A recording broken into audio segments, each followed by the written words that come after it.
buenos días. Desde la Clínica Universitaria de Psicología de la Universidad de Valencia nos queremos unir al Día Mundial de Salud Mental.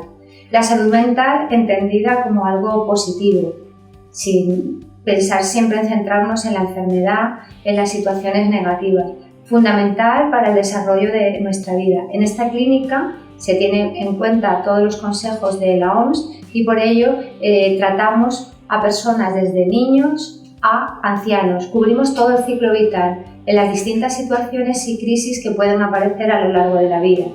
Algunas de ellas pueden ser momentos de adaptación a procesos vitales como puedan ser un duelo, la muerte de alguien, un proceso de divorcio, una situación de enfermedad física a la cual la familia se tenga que adaptar, y les ayudamos dándoles herramientas que son probadas científicamente para poder subsanar o enfrentar ese tipo de situaciones. Desde este ámbito trabajamos no solamente en el ámbito de la propia clínica, sino incluso se hacen terapias online cuando se necesita porque el paciente está fuera de nuestro territorio. Incluso se hacen en distintos idiomas.